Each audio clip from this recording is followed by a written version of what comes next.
지구상에 있는 나라들은 나름대로 국가를 운영하는 시스템을 갖고 있어요. 국가 운영 시스템이 있는 거예요. 대표적인 게 뭐죠?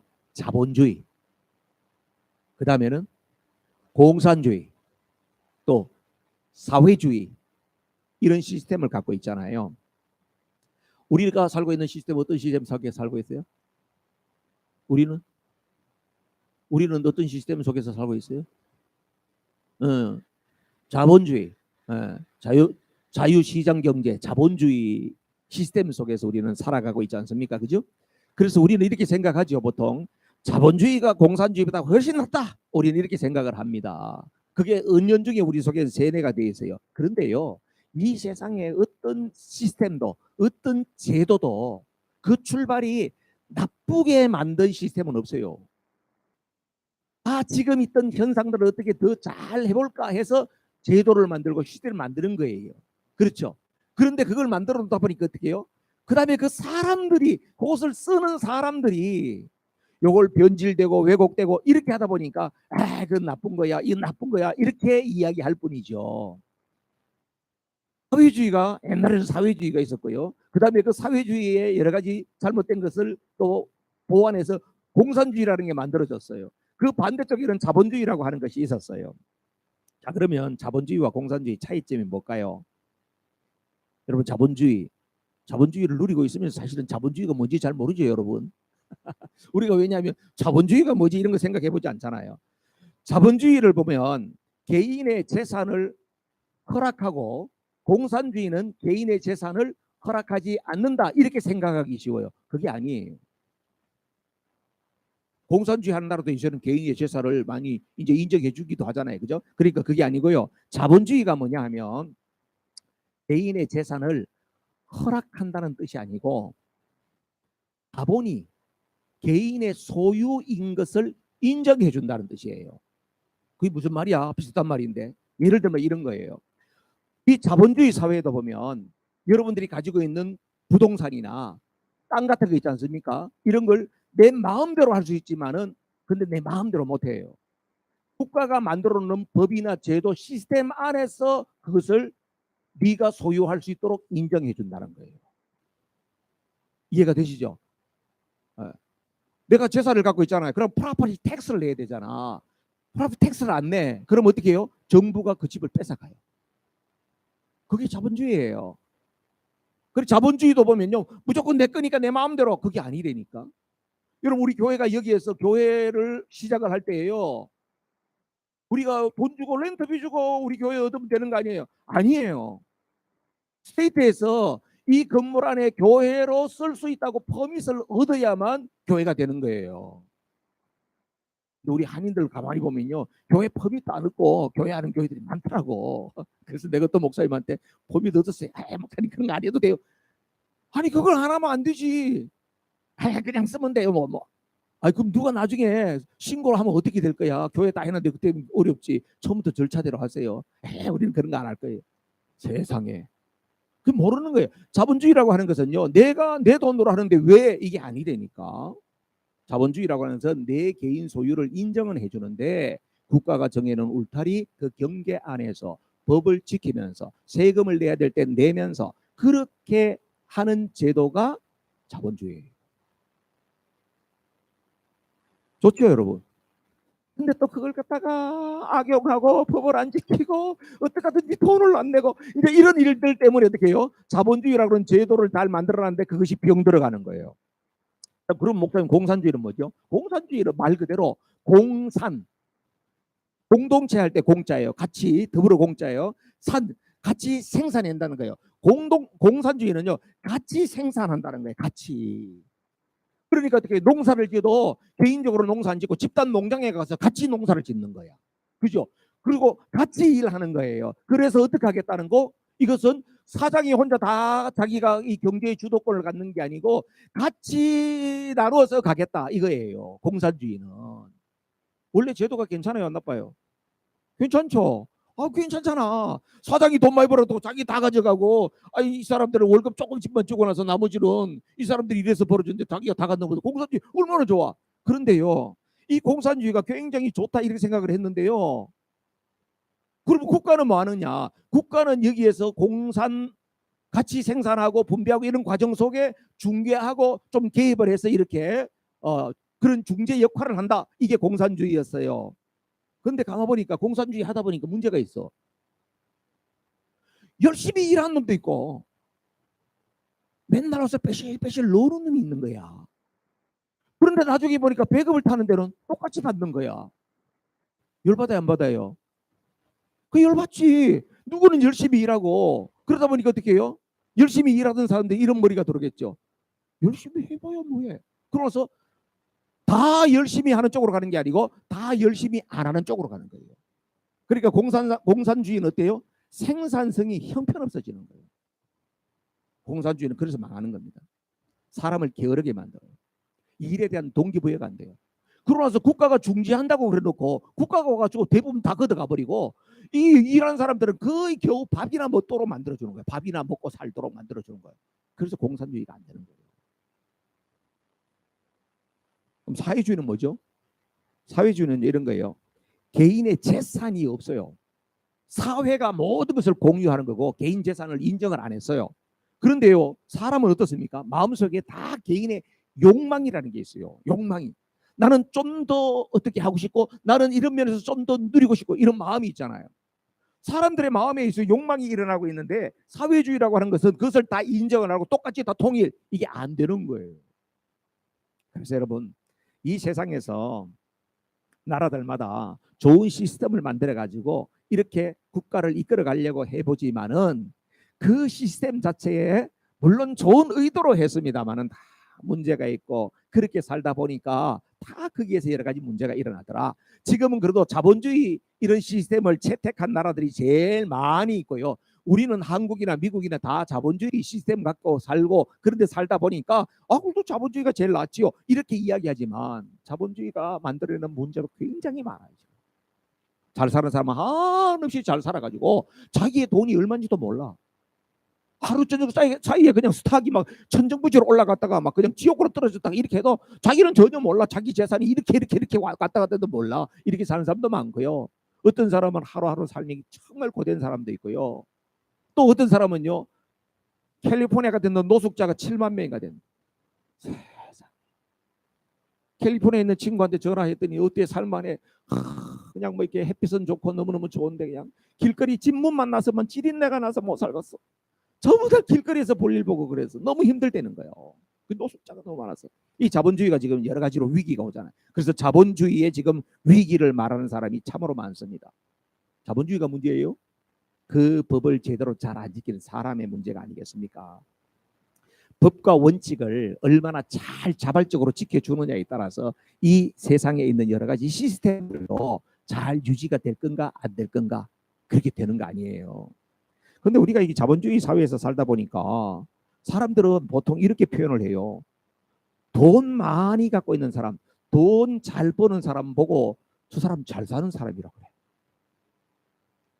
여러분도 그럽니까? 돈 많잖아요. 저 사람 잘 살아요. 목사님 저 사람 진짜 잘 사는 사람이에요. 그렇게 이야기해요. 그런데 돈이 없고 가난한 사람을 보면 못 사는 사람이라 그래. 저 사람 못 살아요. 머시기가 찢어지게 못 살아요. 이렇게 이야기를 해요. 그 말이 맞아요, 여러분? 맞는 말입니까? 네, 돈이 많으면 잘 살고 돈이 없으면 못 사는 건 아니죠. 정확하게 표현하면 이렇게 해야 되겠죠. 돈이 많은 사람, 저 사람 부자예요. 돈이 없이 사는 사람, 저 사람 참 가난한 사람이에요. 그 말이 맞겠죠. 잘 살고 못 산다고 하는 것은 우리 내면에 관한 것이고요. 우리 내면의 삶의 질에 관한 것이에요. 그래서 그 삶의 질이라고 하는 것은 돈이 많기 때문에 삶의 질이 좋다 그렇게 말하기는 어려워요. 맨날 그 집에 가니까 막 싸움박질만 하고 있다. 그런데 가구는 엄청나게 좋은 걸 갖다 놨다. 거기가 무슨 삶의 질이 있겠어. 그렇죠. 그래서 우리는 돈 많고 적음을 가지고 잘 산다 못 산다 그렇게 평가할 수는 없다. 근데 자본주의 사회에서는요, 자기도 모르는 사이에 사람을 평가하는 것이 있어요. 돈이 좀 없는 사람은 저 사람은 꼭 실패한 사람처럼 취급을 해버려. 속상해. 돈 좀 없으면 사람이 아주 우습게 여겨. 미국에서는 요즘에요, 다 애들 대학 갈 때요. 자기 취미 적성을 따라가는 게 아니에요. 다 보면 뭘 찾아가요? 그렇지. 취직해가지고 인컴을 얼마나 받느냐. 이걸 보고 거의 다 전공을 그렇게 선택해요. 의사들도 말이에요. 다 히포크라테스 선서를 하면서요. 사람의 생명을 소중하게 하고 생명 살리는 위해서 자기가 헌신하겠다고 서약한다니까 의사가. 근데 자기 전공 선택할 때 되면 뭘 선택해요? 다 가가지고 어떤 과를 선택해 돈을 많이 버냐. 여기에다가 구름대같이 몰리는 거예요. 수고하는 데 비해도 별로 인컴이 높지 않다 그러면 안 가는 거예요. 제가 미국 온 지 얼마 안 돼가지고요. 신문을 그때 한국일을 보니까요. 쭉 나오니까 자기가 공부를 쇠가 빠지게 하고 나서도 돈을 못 버는 직업 10가지 전공을 쭉 선택해놨. 거기에 쭉 이렇게 해놨더라고요. 설명을 해놨더라고. 거기에 보니까 단연코 1번이 신학이더라고. 신학. 그 신학을 공부하는 사람들은 신학을 공부하려면요. 대학 나오고 나서요. 신학 대학원은 다른 데보다 더 많아요. 3년 동안 해야 된다면. 그 목사 되고 난 다음에 바로 되는 게 아니에요. 고시봐가지고 합격하고 나면 한 2년 기다려가지고 인턴십 하고 나서 준단 말이에요.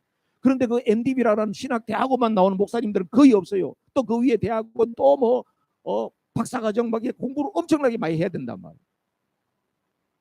그렇게 하고도 돈을 제일 못 버는 직업 이렇게 해가지고 보니까 신학, 사회복지 이런 거 있잖아요. 소셜 서비스 이런 거 돈 책이 못 벌더라. 돈을 못 벌더라고요. 그 돈을 많이 줘야 되는데. 근데 자본주의 사회에 살다 보니까 돈이 없는 사람은 실패한 사람처럼 취급하는 성향이 있고요. 그 다음에 돈을 좀 가지고 있는 사람은 부의 축적 과정이 어떠했든지 간에 그거에 대해서는 관심 없고 돈만 많다고 하면 와, 저 사람 부럽다. 진짜 저 사람 괜찮은 사람인 것 같다.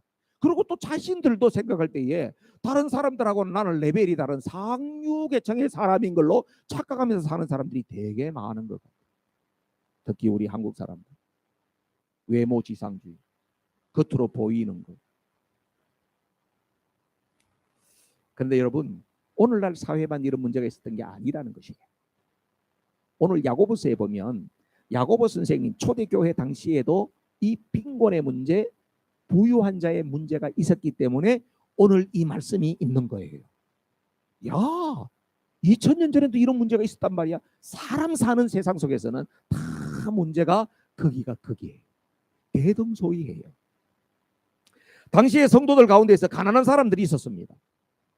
그 가난한 사람들은 정말 부자가 되고 싶어서 몸부림을 치는 과정을 보면서 지금 야고보는 뭐라고 이야기하느냐면 가난한 자들아 너희들이 몸부림치는 그런 모습 속에서 보이지 않는 시험이 엄청나게 많이 올 수 있다는 거예요.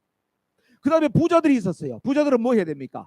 벌어놓은 그 부자 돈 갖고 있는 거 그걸 갖다가 지키기 위해서 몸부림치면서 지키는 것도 쉽지 않아요. 그죠? 여러분들은 그렇게 많이 안 가져봐가지고 지키는 게 얼마나 힘든지를 전혀 모르는 눈빛이야 보니까. 그래요. 우리 교회는 평준화가 돼서 참 좋아. 그래도 이런 이야기하면 한 명쯤은 그래 맞아요 목사님 그거 지키는 게 힘들어. 근데 보니까 한 사람도 없네 그러면. 다행히. 여러분 이 부자가 돈이 많아가지고요 그걸 지킨다는 거요 진짜 힘듭니다. 그렇죠? 탈세 안 하고 어디 가지고 캐시 해가지고 이렇게 해가지고 그걸 갖다가 쌓아놓으려면 그게 보통 힘든 일이 아닙니다. 그런 이야기 있잖아요. 캐시 뭉쳐가지고 어디에 놔놓고 천장에 놨더니 쥐가 다 뜯어먹었더라. 뭐 이런 이야기도 나오고 그 다음에 뭐 냉장고에 갖다 넣어놨더니 이게 냉동실에 쫙 깊숙한 데 놨더니 아들놈의 새끼가 와가지고 냉장고를 바꿔버렸어요. 막 이렇게 가지고 캐시가 다 날라갔다 막 이런 것도 나오고 소파 밑에 뜯어가지고 넣어놨는데 막 우리 딸이 와가지고 소파를 바꿔놨어요. 지금 그래가 막 쓰레기통 찾으러 가고 막 이런 이야기 나오죠. 지키는 거 쉽지 않아요. 그럼 성경에서 나오는 이런 부에 대한 문제를 이야기하면서 퀘스천을 합니다. 자, 그러면 여러분 부자로 산다고 하는 것은 축복인가요? 부자가 축복이에요? 그러면 가난한 거는 저주예요? 부자는 복을 받아서 부자가 됐고 가난하게 사는 것은 벌을 받아서 가난하게 사는 건가요? 이런 물음을 할 수 있죠. 자, 그럼 또 부자에 대해서 부정적인 생각을 갖는 사람이 있어요. 부자들, 야 목사님 정상적으로 돈 벌어가지고 돈 그렇게 많이 벌기는 힘들어요. 돈 많은 놈들 다 도둑놈이에요. 이런 사람도 있잖아요. 그러면 부자로 가면 바로 뭡니까? 그러면 그 부의 과정들이 다 정상적이 못하다 가면 예수 믿는 사람들이 부자가 됐다 그러면 이건 뭡니까? 축복이 아니고 시험입니까? 아니면 가난하다고 하는 것은 바로 뭐예요? 가난하다고 하는, 가난하면 정직하게 살고 청렴하게 살고 그렇게 살면 가난한 겁니다. 그러면 가난한 자는 다 정직하고 청렴한 겁니까? 이런 물음을 할 수 있겠죠.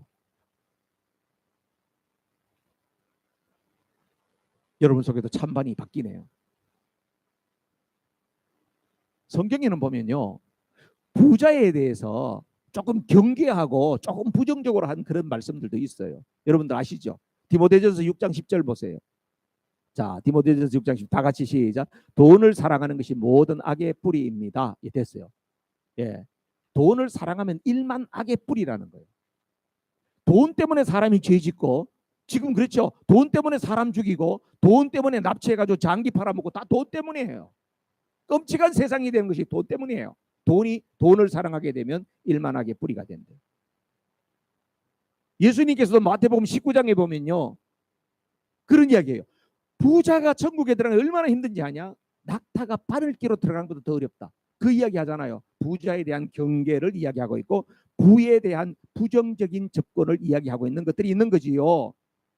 그런데 그러면 성경에 부자가 하나님께서 부유하게 된 걸 복이라고 이야기하는 것도 있는데요. 물론 있어요. 그 결론은 바로 뭐다? 성경에는 가난이나 부한 것 자체가 죄다 복이다 그렇게 말하지 않는다. 그럼 뭘까요? 가치 중립이라는 거예요. 여러분 돈이라고 하는 건 가치 중립이에요.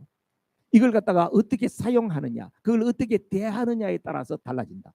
오늘 야고보서를 통하여서 여러분 우리에게 정말 우리 삶에 밀접한 관계에 있는 돈에 대한 이야기를 하고 있다 하는 것입니다. 돈.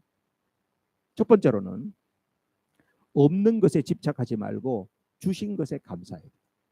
따라하세요. 없는 것에 집착하지 말고 주신 것에 감사하자.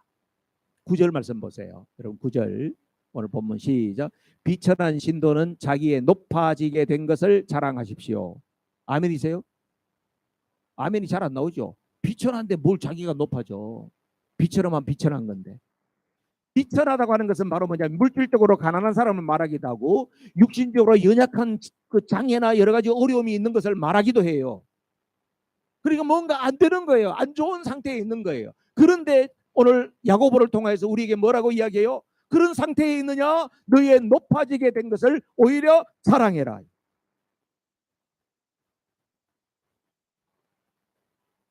사람들은요, 다 갖추고 있는데도 불구하고 한 가지 없는 게 있을 수 있어요. 그렇잖아요. 10가지로 봤을 때에 9가지가 장점이고 9가지가 좋은 점이야. 그런데 이 사람에게 한 가지의 단점, 안 좋은 게 있어요. 그럼 이 사람은 보통 어떻게 살아가요? 나는 9가지나 좋은 걸 가졌어요. 너무나도 행복해요. 이런 것보다도 한 가지 없는 쪽에 거기에 마음이 꽂혀가지고 늘 그것 때문에 그게 커 보이는 거예요. 사람이 그래. 어떤 사람은 10가지 가운데요 9가지가 나빠. 그런데 그중에 한 가지가 그래도 그나마 괜찮은 게 있어요. 자, 그러면 이 사람은 어떻게 살까요? 9가지 나쁜 것도 그래서 한 가지 준 것이 감사해요. 이런 사람이 있어요. 안 그렇지. 대부분 사람 보면 나는 되는 게 없어 이렇게 산단 말이에요. 그런데 오늘 성경이 말하고 있는 것은 바로 뭘까요? 9가지가 나쁘다 할지라도 너에게 준 한 가지 좋은 거 있지 않냐? 그거에 집중하라. 굉장히 중요한 이야기를 해주고 있는 겁니다. 그럼 이제 이런 이야기를 하면 여러분 마음속에 이런 이야기 하고 있죠. 목사님은 그렇게 삽니까? 진짜 말도 안 돼. 쉽지 않지요. 쉽지 않아요. 맞아요. 솔직한 심정으로 쉽지 않아요. 그럼 여러분 성경에 여러분 수고도 안 하고 노력도 안 해도 되는 것 갖다가 적어 놓겠어요. 그럼 뭐 하려고 성경에 적어 놓겠어. 이렇게 사는 것이 여러분이 복된 일이기 때문에 우리가 이렇게 살아야 행복하기 때문에 쉽지 않지만 우리 체인지 마인드를 해가지고 그렇게 내게 그래도 갖고 있는 그 좋은 것 하나에 집중하고 그렇게 살 때에 하나님께서 우리에게 주시는 풍성함을 누리게 된다고 하는 것을 이야기하죠. 여러분 돈이 없어도요 부부지간에 대화가 통한다. 이거 얼마나 큰 축복인지 몰라. 부부간에 대화가 안 통하는 가정 있죠. 진짜 매일매일 사는 게 지옥 같을 거예요. 코로나 기간에는 더 지옥을 사셨을 거야. 그런 분들은 다른 데 가지도 못하고 집에 가면 둘밖에 없는데 말은 안 통하고 그냥 말이지 말을 하기는 그러니까 전화 통화를 해서 밥 언제 묵어 이렇게 이쪽에 네 알아서 묵어 뭐 이렇게 산다고 생각해 보세요. 얼마나 괴로워. 말이 통한다. 자녀들과 말이 통한다. 이게 얼마나 복인지 아세요, 여러분? 어떤 사람은 음식 만드는 재주가 있어요. 그래서 음식을 만들어서 다른 사람에게 나누면 다른 사람이 너무 기뻐해. 맛있게 먹었다고 좋아해. 그건요 하나님이 주신 특별한 은사예요. 그 어떤 사람은요 그냥 눕기만 하면 잠을 잘 자는 사람도 있어. 걱정거리는 많은데 눕기만 하면 베개만 머리에 담으면 잔다. 이것도 큰 복이에요. 여러분 우리 모두에게는 하나님께서 뭔가 다 좋은 걸 주셨어요. 이렇게 이야기한 목사님 저는 그것도 없어요. 잘하는 것도 없고 밥맛도 없고 나는 누워도 잠도 안 오고 나는 도무지 되는 게 없어요. 아무것도 없어요. 오늘 성경에서 중요한 그 이야기를 하고 있는 거예요. 아무것도 없죠. 그런 사람 있나요? 손 들어볼래요? 또 용기 있게 또 손, 목사님 난 그 손들 용기도 없어요. 그래도 당신이 예수님을 믿지 않냐? 예수님은 믿지 않니? 예수님을 믿는다고 하는 그 자체만 해도 말할 수 없는 복을 받은 거다. 누구든지 그리스도 안에 있으면 새로운 피조물이라. 이전 것은 지나갔으니 보라 새 것이 되었도다. 고린도후서 5장 17절 말씀이 우리에게 증거하잖아요. 예수님만 믿으면 내 옛사람은 가고 새 사람 되었다는 거예요. 나는 그 사람이 그 같은데 하나님께서 우리 내면적으로 내 신분 자체를 완전히 새롭게 해줬다는 거예요. 쉽게 말하면 호적을 새로 만들어줬다는 거예요. 나에게 하나님의 자녀로 신분의 변화가 일어났다는 거예요. 여러분 우리가 하나님의 자녀가 되었다고 하는 것은요 거지 같은 인생을 살던 사람이 왕자가 됐다는 것보다도 더 놀라운 신분 상승입니다. 왜냐하면 거지가 왕자가 됐다 할지라도 그 왕국에서 살고 있는 몇십 년을 더 편안하게 살 뿐이지만은 우리가 하나님의 자녀가 되었다면 영원한 생명을 보장받는 우리가 이 세상에서뿐만 아니라 금생과 내생에서 누릴 영광과 복이 있다고 하는 것이다 이 말입니다. 그래서 여러분 이 세상에서 아무리 보잘것없는 인생이라 할지라도 아무리 비천한 성도라 할지라도 하나님과의 관계 속에서는 그 사람은 수직 상승을 하고 높아진 사람이라는 거예요. 그래서 그 자랑하라는 겁니다. 없는 거 자꾸 묵상하고 내게 없는 거 자꾸 가지고 고민하고 그렇게 하다가 하나님께서 내게 주신 최고의 선물 최고의 축복을 놓치는 사람 없기를 주님의 이름으로 축복합니다. 두 번째, 부한 자가 자기의 낮아짐을 자랑해라요. 10절 말씀 보세요. 10절 다 같이 시작. 부자는 자기가 낮아지게 된 것을 자랑하십시오. 부자는 풀의 꽃과 같이 사라질 것이기 때문입니다. 부자예요. 근데 부자는 어떻게 해요? 자기의 낮아짐을 자랑하라네. 참 성경은 역설적인 책입니다. 무슨 이야기일까요? 부자가 낮아지는 것 자랑을. 이렇게 돈에 대해서 뭐로 비유했냐면 거기에 보면 풀의 꽃과 같이 사라진대요. 우리가 물질적으로 많은 것을 가지고 있다 할지라도 돈 좀 가지고 있으면 여기 힘이 들어가잖아. 어깨 힘이 들어가잖아요. 그렇죠? 안 그래요? 난 돈 여기 지갑에 돈이 좀 이렇게 캐시가 좀 두둑하면 어깨에 힘 들어가더라. 내가 옛날에 연애할 때 말이죠. 가난한 신학생이었단 말이야. 이 데이트하기로 했는데 이 향토 장학금이 왜 그렇게 빨리 바닥이 나는지 돈이 없으니까. 그래서 맨날 그냥 후배들한테 가서 돈 좀 꿔줘.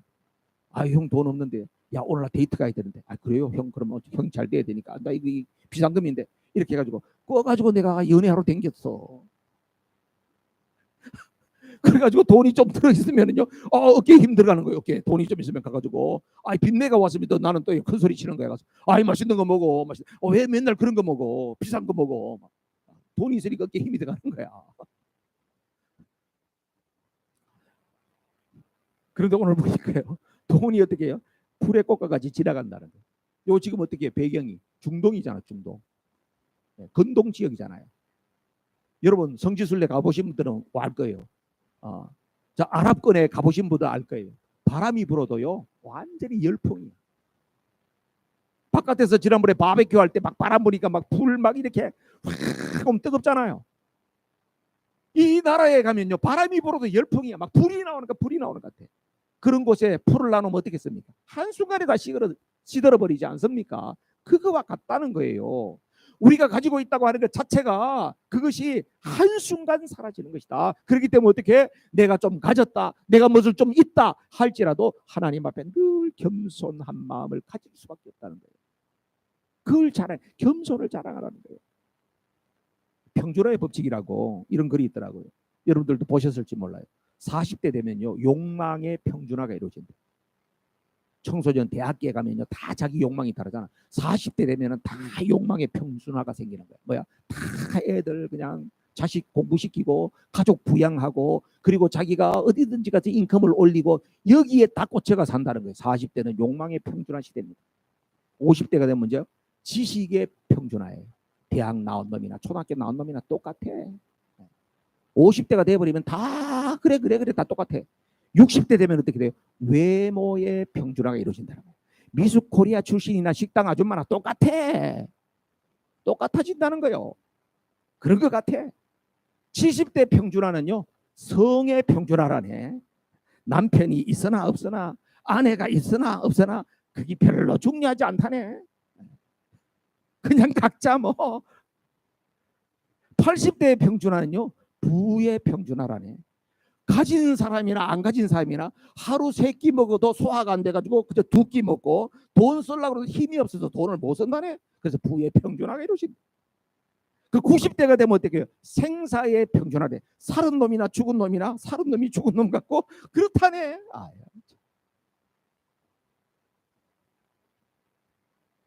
인생이 보면요, 나이가 들어가다 보면 평준화가 이루어진대. 높은 산은 낮춰지고 골짜기는 도도지고 이래가지고 다 그렇게. 그래서 우리가 무슨 교만하고 뭐 내가 뻐기고 이럴 만한 이유가 없다는 거예요. 그래서 인생에서 부요함이라고 하는 것은 얼마나 많이 가졌냐가 아니라는 겁니다. 성경이 우리에게 말하는 것은 내가 부하든지 가난하든지 내게 처해 있는 그것은 하나님이 주신 기회라는 거예요. 여러분, 이 의식이 있으면 진짜 멋지게 삽니다. 다른 사람보다 돈을 좀 더 가지고 있어요? 그거는 하나님이 당신에게 준 기회예요. 내가 다른 사람보다도 좀 특별한 손재주가 있어요? 그것도 하나님이 당신에게 준 기회라는 거예요. 나는 지금 이 나이에도 힘이 죽질 않습니다. 힘이 있습니다. 힘이 있습니까? 건강합니까? 그것도 기회라는 거예요. 기회라고 하면 여러분 뭘 생각해야 돼요? 마태복음 25장의 달란트 비유를 생각해야 됩니다. 기회를 주신 그분이 그 기회를 주신 것에 대한 결산을 할 때가 반드시 온다는 거예요. 1달란트, 2달란트, 5달란트 받은 사람이 있었어요. 2달란트 받은 사람이 가서 저는 2달란트 준 걸로 2달란트를 남겼습니다. 5달란트 받은 사람이 저는 5달란트를 남겼습니다. 그랬더니 어떻게 해요? 칭찬이 토시 하나 안 틀리고 똑같아요. 그 기회를 선용한 자에게는 하나님의 칭찬이 있다. 그래서 여러분, 내게 주어져 있는 것들을 뭐 뻐기고 뭐 잘났다 그러고 말이지 뭐 이게 아니라 그건 철없는 사람이고 하나님 내게 주신 기회구나. 내 남은 인생이 지금 얼마 안 남았는데 아직까지도 내게 물질이 많네. 나는 아직까지 다른 거 다 리타이어했는데 아직도 건강이 좋네. 나는 뭐만 이렇게 만졌다 그러면 새로운 것이 잘 만들어지네. 이런 모든 것들이 뭐다? 하나님이 내게 주신 기회라고 하는 것을 기억해야 됩니다. 마지막입니다. 하나님은 우리를 시험하지 않는다고 말씀하세요. 그 시험이라고 하는 말은 더 정확하게 표현하면 유혹이에요. 여러분, 우리 한글 성경에는 시험이라고 다 번역이 되어 있는데 그것이 영어에는 테스트가 있고 템테이션이 있잖아요. 오늘 13절 말씀을 보시면요. 13절 다가 시작. 시험을 당할 때에 아무도 내가 하나님께 시험을 당하고 있다 하고 말하지 마십시오. 하나님께서는 악에게 시험을 받지도 않으시고 또 시험하지도 않으십니다. 하나님 시험 안 한다는 거예요. 영어 성경이 정확히 해놨어요. When tempted, no one should say, God is tempting me. For God cannot be tempted by evil, nor does not tempt anyone. tempting, 유혹을 이야기하는 거예요. 하나님은 우리를 절대로 유혹하시는 분이 아니라는 거예요. 하나님은 절대로 죄를 창조하신 분이 아니라는 거예요. 하나님은 절대로 죄의 원인을 제공하시는 분이 아니다라는 거예요. 여러분, 사람들 만나면 이런 질문을 하시는 분들이 계시잖아요. 가끔. 왜 하나님은 선하신 분이라고 하면서 인간이 선악과를 따먹고 나서 망할 줄 알면서 왜 선악과를 만들었습니까? 그래서 인간의 타락의 책임은 하나님이 지는 겁니다. 하나님이 잘못했습니다. 이렇게 반박하시는 분들이 계세요. 여러분, 전도 현장에서 쉽게 만나요. 여러분, 하나님은 우리를 만들 때요, 넌 요거 먹으면 죄질 거야, 이렇게 절대로 하나님 그렇게 만든 분이에요. 하나님은 우리를 만들 때 어떻게 만들었어요? 우리를 인격적으로 만들었다는 거예요. 인격적으로 만들었다고 하는 것은 하나님이 자기 형상, 하나님의 형상으로 우리 인간을 만들었어요. 어떤 피조물도 그렇게 만들지 않았는데 우리를 하나님 인격적 존재로 만들었다고 하는 것은 하나님과 대화하고 하나님과 교통할 수 있는 그런 존재로 만들었다는 거예요. 그러면 인격적 존재로 만들려면 어떻게 해요? 주인과 종의 관계가 아니고 인격은 이렇게 서로 통하는 관계로 만들어야 된단 말이에요. 그러니까 우리에게 뭘 줬을까요? 선택권을 주는 거예요. 자유의지를 주는 거예요. 요 자유의지를 주면 요거 죄질 텐데, 하나님은 그렇게 계산하는 분이 아니에요. 하나님은 우리를 인격적으로 만드셨어요. 그리고 하나님께서 모세의 율법을 주시고 우리에게 성경 말씀을 주셨는데, 성경 말씀은 뭘 이야기해 주냐면 이렇게 살아가는 것이 바른 길이다, 이것이 바로 참된 길이다, 이렇게 살아야 네가 복되다, 네가 이렇게 살면 행복하다, 이걸 하나님께서 성경을 통해서 다 제시해 주시는 겁니다. 그리고 선택권은 누구에게 준다? 우리에게 주는 거예요. 그게 바로 인격적인 겁니다. 하나님이 이렇게 정해놓고 우리는 다른 길로 가지 못하도록 딱 묶어두면요, 그분은 강압적인 분이고 폭군인 거예요. 인격적이지 아니에요.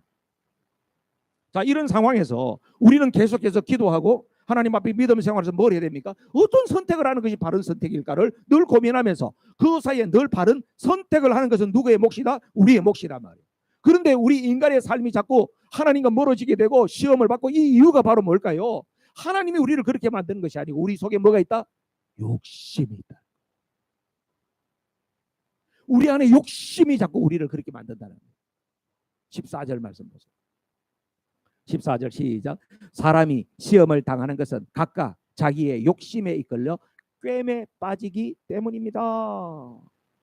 우리 안에 욕심이 있다는 거예요. 여러분, 우리 안에 욕심이 있는 걸 누가 잘 알까? 누가요? 본인이 잘 알고, 또 하나님도 알겠고, 또 아는 놈이 있어. 사단이 너무나도 잘 알아요. 이 원수 마귀가 내 안에, 박은호 목사는 뭘 갖다가 좋아한다, 박은호 목사는 뭐 하면 홀라당 넘어지다, 이걸 귀신하지 않아요. 사단은요, 우리를 너무너무 잘합니다. 그래서 우리를 넘어뜨리고 우리를 유혹하기 위해서 계속해서 우리에게 미끼를 던져요. 낚시 잘하시는 분 계시죠? 이병헌 집사님 요새 낚시 갑니까? 잘 안 갑니까? 그래요. 낚시 잘하는 사람들은요, 오늘 무슨 고기를 잡아야 될까를 생각하면서 미끼가 다 달라집니다. 그렇죠? 낚시 못하는 놈은 맨날 지렁이만 사가지고 갑니다. 지렁이만 다 잡는 줄 압니다. 그렇지 않습니다. 어떤 사람은 개지렁이를 사가지고 가기도 하고, 어떤 날은 보면 떡밥만 가지고 가기도 하고, 어떤 건 고등어를 잘라 가기도 하고, 어떤 날은 새우를 끼워 가기도 하고, 어떤 날은 닭다리를 가지고 가기도 하고, 오늘 뭘 잡아야 되겠다 하는 것에 대해서 미끼가 다 다른 거예요. 사단 마귀는요, 우리를 넘어뜨리는 데서 다양한 미끼를 가지고 있습니다. 그게 바로 뭐예요? 나를 너무 잘 알기 때문에 내가 지금 뭐에 약한 거냐를 알고 있다니까요. 돈에 약한 사람, 도박 중독, 뭐 이래 돈 쪽으로 애가 미혹에 빠지도록 만들었습니다. 이성을 넘어, 눈만 보면 막 그냥 사람이 막 눈이 돌아가지고 정신을 못 차려, 이런 사람도 있으면 이성의 유혹에 넘어지게 만들고, 세상의 쾌락을 즐기는 사람들에게는 그냥 술이니 마약이니 이렇게 사람이 헬렐레 하는 쪽으로 자꾸 넘어지게 만, 계속 우리에게 미끼를 들이댄다는 것을 기억해야 됩니다. 그래서 우리가 살아가면서 여러분 뭘 봐야 될까요? 뭔가 내게 유혹이 있고 뭐가 올 때는 그 뒤에 숨겨져 있는 바들이 있다고 하는 것을 기억해야 돼요. 그 사단은 우리 약점을 너무 잘 알아요. 그래서 어떻게 해야 될까요? 이걸 어떻게 이길까요? 그렇지. 우리의 약점을 늘 하나님 앞에 하나님의 말씀을 통해서 발견하고, 하나님, 나는 이렇게 약한 사람입니다. 하나님, 나는 너무 잘 넘어집니다. 나는 누가 한 번만 나를 건드려도 나는 그냥 확 한순간에 다 무너지는 사람입니다. 그러면서 자기의 약함을 하나님 앞에 날마다 고백하면서, 성령님 나의 약함을 불쌍히 여겨달라고 고백하고 도와달라고, 그렇게 하나님의 도움을 구하는 사람이 이 유혹에서 승리할 줄로 믿습니다. 말씀을 정리할게요. 여러분, 가난한 형제는 자기의 높아짐을 자랑하라고 그랬잖아요. 그죠? 돈, 가진 거 이걸로 다 판단하지 마세요. 그게 다가 아니에요. 그 이외에 하나님께서 내게 주신 무궁무진한 것, 좋은 것들이 너무나도 많이 있어요. 그래서 하나님 앞에 그걸로 감사하시기를 바라고, 나는 아무리 눈 씻겨봐도 그런 게 없습니다. 그런 사람, 하나님과의 관계, 내가 예수 믿고 있다고 하는 것, 이거 하나만 해도 세상에 어떤 거하고도 비교할 수 없습니다. 이 고백이 하나님을 기쁘시게 하고 여러분을 풍성케 하실 거예요. 우리 교회는요, 가난한 자들과 부한 자들의 갭이 이렇게 별로 없어서 너무 감사해. 이 갭이 심하면요, 그것도 힘든 거예요. 그죠? 교회 안에 보면 또 부자들은 보면 가난한 사람들을 갖다 천시하고 말이야, 우습게 여기고, 또 가난한 사람은 지가 가졌으면 얼마나 가졌어 또 이러면서 마음이 불편하고 그러잖아요. 여러분 그런 마음 없으시죠? 감사해요. 물질에 많고 적음에 실망할 필요도 없고요, 교만할 이유도 없어요. 뭘 생각해야 돼요? 하나님이 주신 기회라는 거예요. 저분은 그런 기회를 갖고요, 나는 이런 기회를 갖고 있다. 반드시 결산해야 돼요. 그 다음에 오늘 말씀을 들으면서 이런 거예요. 생각이 난 분도 있을 거예요. 나는 어디 잘 넘어지냐. 자기 약점을 알아야 돼요. 그래야 그 길을 방어할 수 있어요. 자기 약점을 모르게 되면요, 사단이 계속 그 개구멍으로 들어오기 때문에 내 인생을 피폐하게 만들어요. 그렇죠? 취미 생활에 너무 빠져 있는 사람도 그의 자기가 영적 생활의 약점이 될 수 있어요. 물질에 너무 내가 그냥 욕심이 많으면 그것이 내 영적 삶을 무너뜨리는 사단이 들어오는 출입문이 될 수 있어요. 그렇기 때문에 그것을 기도로 막아야 돼요. 할렐루야. 오늘 12절 말씀에는 보면요, 이렇게 되어 있어요. 시험 유혹을 잘 알고 견디는 사람은 어떤 사람이다? 복 있는 사람이다. 그 사람에게 또 어떤 복이 있어요? 생명의 면류관 받는다. 그 사람에게 어떻게 해요? 하나님을 사랑하는 자에게 주시는 약속이다. 하나님 그 사람 사랑한대요. 그렇게 되기를 주님의 이름으로 축복합니다. 우리 이 시간 합심해서 기도할게요. 그렇습니다.